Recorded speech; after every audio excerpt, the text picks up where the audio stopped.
I'm a psychotherapist and psychologist, and I've worked in psychotherapy for 30 years. I'm the chair of the psychotherapy section of the British Psychological Society, and basically my main focus of my work is working with people who need help and support with mental health. I am a paediatric trained nurse working on an adolescent ward which cares for children aged between 12 and 16 with both physical conditions and mental health conditions. Trained in Coventry University, which I graduated from in October of last year. We're the Mental Health and Wellbeing Society on campus. Our aims are kind of to destigmatise mental health. We do like some fundraising and awareness raising things, and also to provide like a supportive environment for general people for their well-being. I've worked in a university as an associate professor, and I think one of the things that I observed with students is that they feel under a lot of pressure to perform, and that puts an added anxiety into their lives from the minute they start university. And I think that university these days is very competitive and pretty demanding. And often for students and young people, it's the first time perhaps they've been away from home, and they're trying to manage life on their own, and they're suddenly inundated with all sorts of demands and pressures, and at the same time managing money, managing their lives, managing times of change in life are times of vulnerability. So when students are going through massive changes, when they first come into university life, massive life change, they are extremely vulnerable to getting anxious. I think whilst people at university, there's a lot of pressure to conform and to fit in, to do things that perhaps you wouldn't have done before outside of university or with friends from back home. And this can be a really good thing because it opens people's eyes to the bigger world out there. But in essence, it can also come with some troubles. And I think isolation is a big part, or a big thing that affects university students indeed. I think there's a lot of pressure that people put on themselves. Everyone wants the first, everyone wants the 2-1, everyone wants to do well out of university. So it's a big commitment, it's a lot of money. I think people don't get the balance right. And when this happens, I think you either shift one way or another. You can go into the idea of constantly going to lectures all the time, which is what you should be doing, in the library all the time, not going out with friends and actually missing that opportunity and in such isolating yourself. Or you can go out with your friends, not go to class, do everything you want to do, make the most of your university time, but then you fall behind the academics, and that's when stress sets in. And then people really struggle to catch up, and I think that is a big issue, it's the balance, and some people can't get that balance, but the sport doesn't exist for people who can't get it.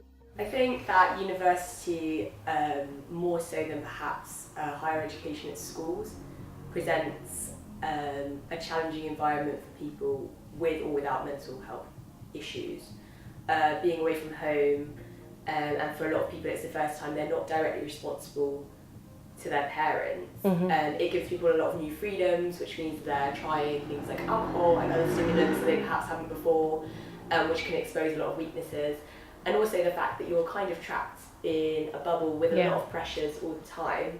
Yeah, I think it's also, obviously people come to university just as they're sort of becoming adults, and periods of transition are always going to open up people's vulnerabilities, and that can be quite tricky.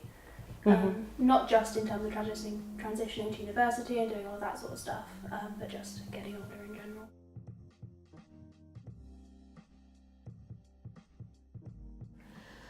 Well, I think we need to be better at spotting when students are having a problem, and that perhaps we need to help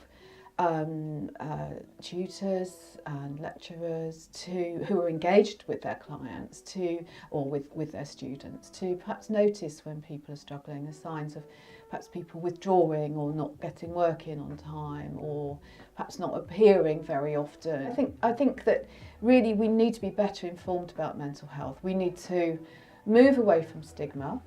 So we need to move away from the idea that, mental health's a very unusual thing. It's not. it's a very normal, in fact, for people to experience different states of mind during their lives, especially when they're going through change. You can still succeed and do well if they get a little bit of support during those times. But generally we need to be better informed, we need to be less avoidant of the stigma, we need to be more willing to engage, and we certainly, and perhaps students also need to interact with each other in a more constructive way of just noticing each other and being kind and supportive to each other. I think every university is different, so I can't comment on a national level. I don't know enough about it to do so. But from my own personal experience and the experiences of friends at university, the uni's always been quite quick to offer help, but the follow-up tends to be quite late or lacking substance, should we say.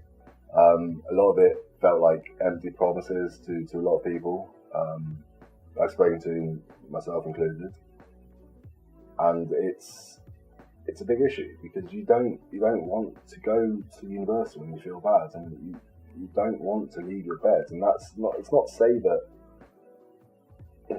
you have to get over it in order to go out and see someone.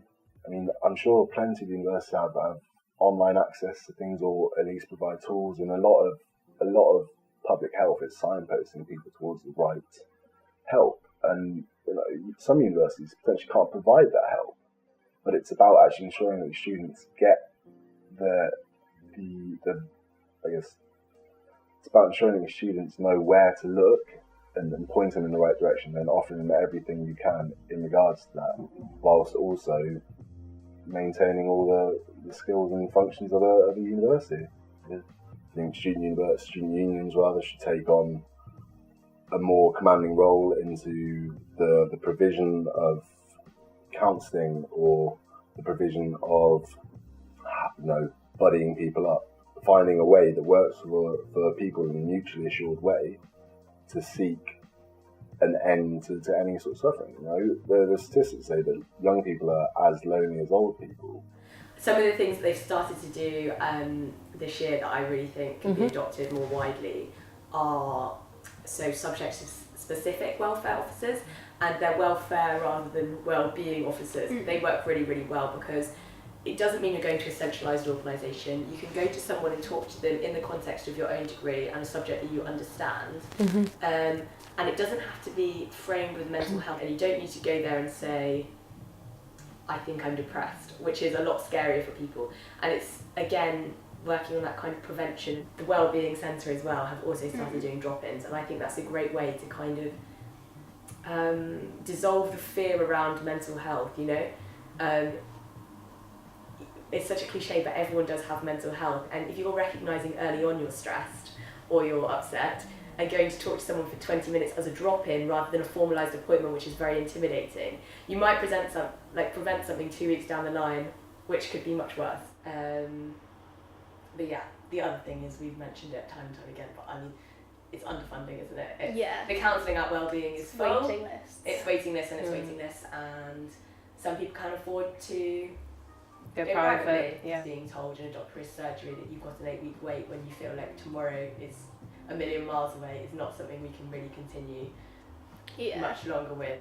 Like, in my experience, I came to university sort of knowing that there'd be certain things I would struggle with, and having had quite intense support before, and there was already stuff set up. I did a lot of tried to contact university beforehand to set up a smooth transition as possible, and as much as that was handled as well as it could have been by the staff, and no issue with them in themselves, there are certain issues with how well things are integrated in terms of across whether that's mental health services or your GP or anyone else you might be seeing or something, or even within different professionals you might be seeing, between your personal tutor or your person you see at Wellbeing or whatever. Sometimes it can feel like you're talking to different people in a vacuum.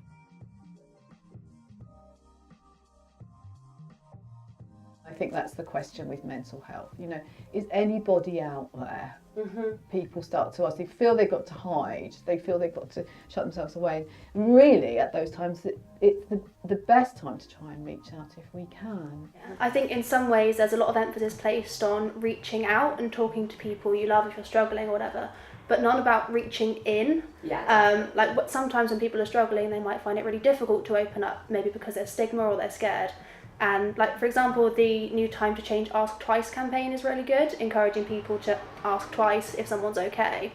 And I think that's really important. And additionally with stigma, I think as much as I'm all for talking about well-being as a continuum and how everybody has shared experiences, even if some people's are a bit different, I think sometimes people are talking about raising mental health awareness and getting rid of stigma, but that stops at a certain point. It's all oh yeah, I'm all for mental health until somebody's showing symptoms that are a little bit scary or I don't know what to do. Exactly. And I sometimes say I need to excuse myself from this, and I tell them exactly why. And sometimes just watching people's face, I just I see that they're uncomfortable, and I do feel bad. But then I think, actually no, if I said I wasn't coming to this party because, and it's a cliche, I'd broken my leg, you wouldn't squirm. I think in some ways with breaking down stigma, we're sort of shouting into an echo chamber. We're going to Mind Your Head events and saying mental health is really important, and everyone there is like, yeah, it is. And then everyone else at university is like, no, emotions? What? No. But progress is being made. It's just how we can speed that up, really, because clearly it's not happening quickly enough for people who are struggling now. Yeah, and there is a fine line as well, I accept, because certain people are very open about talking about what's happened to them. For me, that's a coping mechanism, is being a bit blunt and ironic about it, and almost a bit tongue-in-cheek about it. So I'll remember when that happened to me. That's how I cope with it. For other people, it's a trigger, and it's horrible, and they do not want to talk about it. And we don't want to get to a point where people are prying and upsetting people, because for other people that can be as much of an issue as being closed up is for others. So there's a fine line, definitely. You know, my big focus is on kindness as a therapeutic tool. That to simply be kind to someone that's having a bad time can be incredibly healing in itself. You know, just a few kind words of how are you doing? Is there anything I can do to help? Could change somebody's day. The big thing is actually taking time to knock on your flatmate's door. Knocking your neighbour's door. If you haven't seen someone in a while, you haven't heard from someone, slip a note under the door, just asking if they're okay. I think that is something that gets missed quite a lot, is people actually being proactive in caring for one another. And I think that's something that we've let slip recently. I mean, you can send someone a text message and say, are you okay? But that's not the same as a face-to-face interaction, is it? You know, you get most of the communication through facial expressions. So by putting a screen in between you, you're effectively removing that portal, if you will. I suppose it is just about that environment of kindness and having someone who maybe they can't solve your problem, or they don't know who to refer you to or whatever, but can just be there. I think it's really important as a community to be more open. I think that in the last 10 years, even the last 5 years, we've seen an exponential increase in the number of people talking about mental health. But it tends to be kind of from the direction of people who've had personal experiences. And I think what I'd like to see in the university community is a group of obviously intelligent young people actually actively going forwards to educate themselves about it. And I think in that way we could perhaps have a slightly more empathetic student community, one that is more united in tackling stigma and raising awareness. If everyone's more educated, it becomes an idea of preventing something before it happens rather than just being reactionary. By just changing one thing or asking one question, you could really make a difference to someone who has a mental health issue. And you might not even know, Education, I think, is really key, and taking that responsibility upon yourself. So we have a few different types of events that we do. Some of them are more explicitly mental health focused. So sometimes we have a visiting speaker to talk about something relating to mental health. We've got one coming up called Self-Care versus Self-Sabotage. Other times we have ones that are more aimed at supporting people. They're often arts crossovers, a clay workshop, or sporty things sometimes. Obviously mental health is an issue that affects 1 in 4 men in the UK, and I think it's 1 in 4 young women in the UK as well now. So it's definitely on the rise. And I think we all need to sort of break the stereotype around it, stop the stigma, and learn to love and care for one another.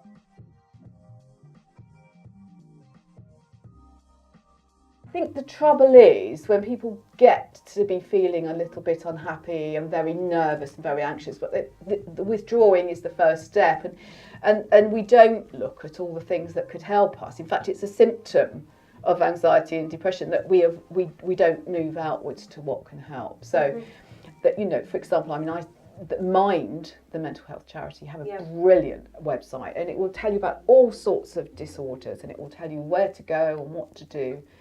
So that's a very private place. You don't have to tell anyone you're looking at that. But I think it can be incredibly helpful to join in with groups of other people and to recognise, look, nobody is alone in looking at mental health. This is something we all will experience at some stage in our life, episodes of adversity when we don't feel so good mentally. I think that's just about giving people the skills to know how to do that, and like getting people, raising them from a young age, and also introducing skills a bit later on about how to deal with that stuff. Because again, it's all very well saying reach out, but what if you do and then you don't know what to do with it, and the other person is also upset, and so it's just about having those accessible, really. We need to be managing the ups and downs of life rather than thinking I've got to be perfect every day. That is a recipe for anxiety and depression in my view. You just simply can't be. And the more we get used to it, the more compassionate we are towards ourselves, that every day can't be perfect. Every single human being is going to have their down days, and to be able to roll through the down states a little bit more, we will be more well balanced then. Yeah, I had a third year tell me, and I mention the story a lot, he said university is the only 3 years of your life you can be truly selfish. You don't have to do anything your parents tell you, and you don't have any kids to look after, and it's a very abstract 3 years in that sense, which is great if you're loving university, but when you're not, it means it's very hard to find the right people to talk to. Yeah, definitely.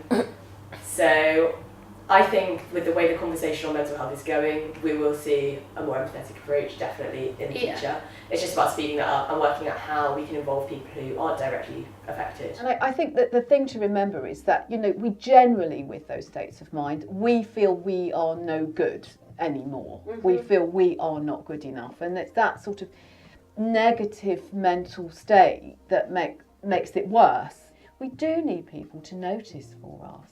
We'll be very likely the last people to notice if we've got depression, or we need to find a signpost. But you know, a lot of people. Having said that, I mean, you can go to a group. You can do mindfulness. You can simply understand your symptoms. That will help resolve some issues. And a lot of people in life will resolve anxiety and depression on their own. They won't get help. They'll just find, oh, I got through that. I feel different now. In fact, we're probably all doing that. A lot of my work is dealing with young people who come in and out our doors very regularly, and they're almost caught in a cycle. They're very young, pre-university age, but they revolve in and out because they fall into a trap of, this is my diagnosis, this is my issue, I want the help, but the help isn't going to come yet, or the help isn't there, or they won't give me the help until X, Y, Z happens. And some people don't want to wait for that because they want an out, and there's nothing wrong with that. But when it comes to discussing your mental health, you need to be completely honest. Start a conversation, say with a tutor who might be able to direct us off, you know, about what we feel we're not coping with, because you know, the sense that you're not coping will probably provoke anxiety. What can we do to help ourselves? Ultimately, the key skill is to be able to manage your day. In my industry of psychology, you know, we're really big on how are you regulating your central nervous system. So anxiety will be provoked when your central nervous system is out of sync. You need to get it back in sync. What gets it back in sync? Good sleep, good food, getting enough rest, and also I think these days getting downtime. So switching off the media. We do need to cut out from all of that stimulation of the brain. Yeah. So too much light from your phone or your computer is going to overstimulate your brain. It could easily cause anxiety for you. And it also shows that since social media and the shift of technology has come about, it's been quite difficult for people who can become famous on Instagram, or they can have hundreds and thousands of followers, but then go home and sit in a room and sit behind the computer. At the same time, we could use social media to help ourselves. So there's some great apps, so the Headspace app and all those lovely apps that can really help us come to terms with what's going on inside our minds. Just kind of the key is this: is my day in balance? Get some good food in you. Encourage each other to eat well. It's easy to fall out of balance when you're experimenting with life. Go out and be safe and have a good time, but know what you're taking. It's about understanding the balance and understanding where the line goes from fun to abusing. And I think that is a very grey area. The bare bones of what do you need to survive well right now. You can go back to party time when you're feeling better, but cut it back. There is no doubt good sleep. Focus on your sleep if it's not good. Good food. Cutting out the stress. Telling people you can't manage excess stress. Telling people you must do that. And a little bit of exercise. You don't need to go down to the gym for 3 hours a day. You need to get a 20-minute walk every day if you can. And we tend to, ignore the small things that we can do that make a massive difference. Yes, it's a small act, big difference. Be proud of your self-care and take a good look at your self-care and see that it's, whole. And other things come into play. So past traumas might come into play. If you're new into university and you've had a traumatic life, you might feel twice as bad as anybody else. And, True. You might hide away and you might think you're a bad person and you're not. You just actually go and get the help. I mean, counselling's not for everybody, but there is no doubt that going and talking to someone, just for even half a dozen sessions or so, can be incredibly helpful to help, reorganise yourself, to help feel, this biggest human need, to feel understood. Children's mental health in particular is my interest, although that extends because I think that if you give a child the tools that they need at a young age, if they're struggling with their mental health, then it sets them up for life. In essence, it may not, but it all revolves around them actually accessing the service and attending appointments, and, being aware of when they're beginning to feel that they need the help. At the same time, there's all of these soft tools that we can use, but if you're in a serious place, so you're harming, you're feeling suicidal, then I would say all students should know that they should go to accident emergency if they feel that they're not going to be able to maintain their life at that moment in time. I don't think they should hesitate. I don't think their friends should hesitate to help them to do that. And we do have young people do have extreme times. Go to accident emergency, see if you can get help if it's a very acute situation for you, or if you've got friends in an acute situation, go and get them some help. I don't think we should hide away from suicidal thinking. This comes up for people. It's kind of what we do when we're feeling we've had enough. It's really common. It's really common. I don't think I meet anyone who wouldn't have had suicidal thinking. But it's just a thought. It's more normal than we think It's it is. totally more normal than we think. So it's just a thought at that moment in time. It doesn't mean we're going to act on it. It's just that if you're having those thoughts, it's a good message. Something's got to change. Yeah. But if you're having those thoughts, this is a difference, and you think you're going to act on them. If you're having that thought and you've got a pile of tablets in front of you that you're going to take, that's a problem. So get some help, get down to accident emergency, call the Samaritans, who are brilliant, absolutely brilliant at coping with those situations, and act. Yeah. So we don't really understand these things. I mean, we all think, oh my goodness me, if someone's suicidal, that's a huge problem. What should we do? What should we do? It's just like, no, it's just something that goes on in people's heads. people need us to reach out genuinely.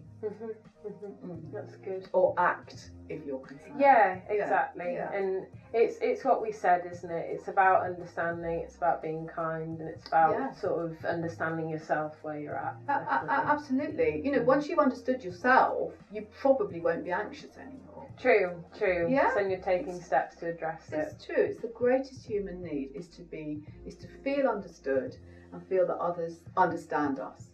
And then we understand ourselves, we think more clearly, and off we go into that incredibly stressful world out there, and we thrash it out daily. Definitely. Yeah. I think it's easier to be preventative than it is to be reactive in some ways. You can do a lot of good that way. I think so. I mean, I think that we shouldn't take it for granted if fairly resilient young people bounce into university and they've got supportive families and they've got plenty of money, and I don't think we should take it for granted they'll be okay.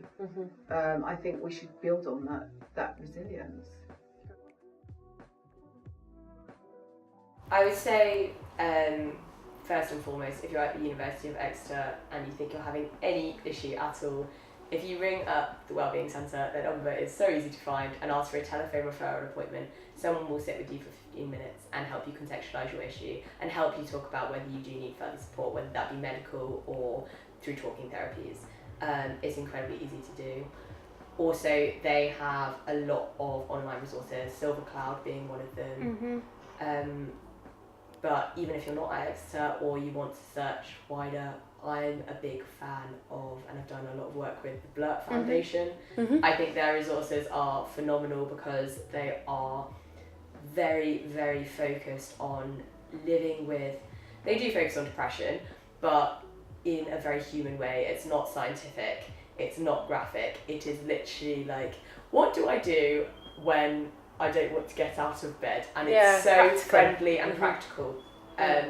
I'm a big fan of them, and they also offer great resources on how to support someone with depression. They have a whole pack on it, and again, it's not about how to take them to the right doctor's surgery or how to get them on the right course of treatment. It's literally about, can I ring them up and offer to make them dinner, or can I offer to make their bed for them once a week? It's so simple. So in terms of a more globally accessible source, would really recommend them. I don't know. Yeah.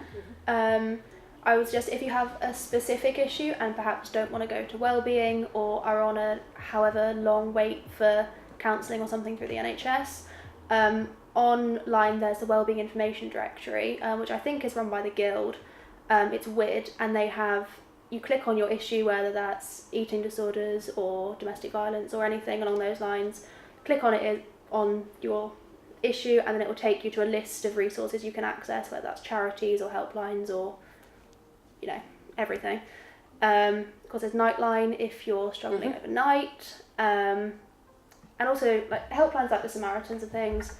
And something I quite enjoy, enjoy might not be the right word, is a website called the Quiet Place Project, where they have a feature called the Thoughts Room, which is a really zen, relaxing kind of computer screen, and you can type in things, you put your headphones in, and it has a really nice computer display that helps you relax. Yeah.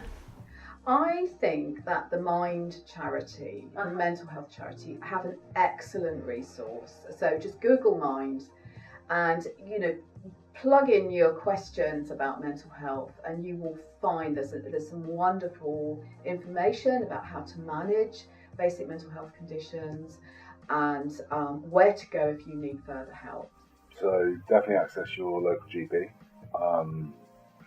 Potentially speak to, if your university has access to any sort of health care provision, potentially GP service on site or trained counsellors, then definitely speak to them. But if for another reason, say you feel like you can't leave the flat, or you feel like you can't venture out into that world, which some people do, to look up Samaritans, speak to them if you're feeling that isolated, even if you have any concerns at all, they're there to listen. Potentially speak to something called 111, NHS England. They're trained to talk about this and to talk to people, and if they deem it that someone needs to be sent out to you, they'll do that. And it's not a waste of money, it's not a waste of time. one thing that I would definitely recommend would be to potentially look around a project. Well, it's a foundation, I guess. It's a training course, but it's MHFA, which stands for Mental Health First Aid. We, as student nurses, were taught it. We had a light session and a full session if you wanted to, which I found to be incredible. It's not first aid in the traditional sense of bandaging people up and putting a sling on someone. It's about talking to them, de-escalating how people are feeling, actually taking time to not talk and just to listen. I think that's a big part. If you're willing to let people know that you're there and that you care. And another thing that's known to be very helpful is to be able to just acknowledge each day what you are grateful for. Mm-hmm. Yeah, so it's not. I don't want to be trite about that. No, because if you're struggling and you're depressed, and you're not feeling very well because of mental health problems, it's going to be hard. The last thing you want to hear, probably. Yeah. It's the last thing you want to hear, and it's very hard to focus the mind on gratitude. But to be able to just find a little something each day for which you are grateful will help the mind shift to a more soothing state. Mm-hmm. Yeah. So depression thoughts are generally going to be thoughts like I haven't got enough, I'll never have enough time, I'm not good enough, I'll never make it. Yeah. And if we can shift that thinking into a more sort of grateful, soothing state, we're likely to change the chemical balance of the brain. What's been found is that people who keep a gratitude diary as a tool often can increase their mental health. Get in touch with the people, go see a dog, and just be nice to each other.